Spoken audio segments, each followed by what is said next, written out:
Mikroorganisme instalasi pengolahan air limbah. Bangunan pengolahan biologis merupakan pengolahan beban organik yang terkandung dalam air limbah domestik dengan memanfaatkan bakteri, sehingga beban organik tersebut menjadi unsur-unsur yang lebih sederhana sehingga aman untuk dibuang ke lingkungan. Pengolahan limbah secara biologis terutama memanfaatkan kerja mikroorganisme. Dalam pengolahan ini, bahan pencemar organik yang mudah diuraikan dapat segera dihilangkan karena merupakan makanan bagi bakteri, dan menghasilkan lumpur biologis sebagai endapan. Pemilihan metode pengolahan yang akan digunakan tergantung tingkat pencemaran yang harus dihilangkan, besaran beban pencemaran, beban hidrolis dan standar buang yang diperkenankan. Secara biologis ada 3 prinsip pengolahan biologis yaitu 1.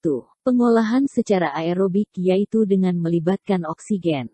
2. Pengolahan secara anaerobik yaitu tanpa melibatkan oksigen.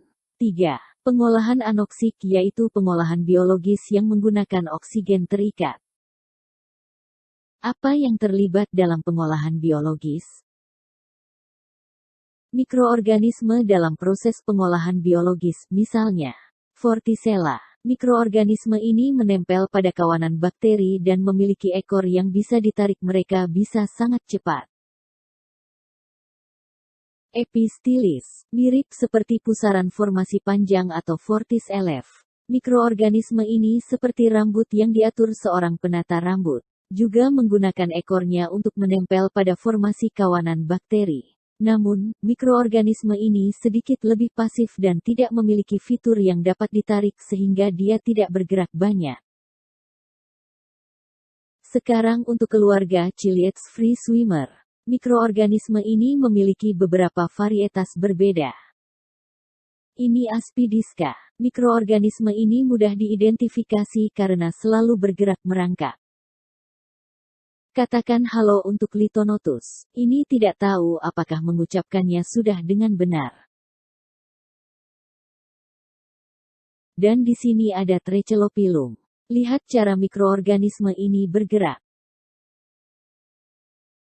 Ini adalah rotifer. Ini adalah bentuk kehidupan yang lebih tinggi dari yang lainnya tadi.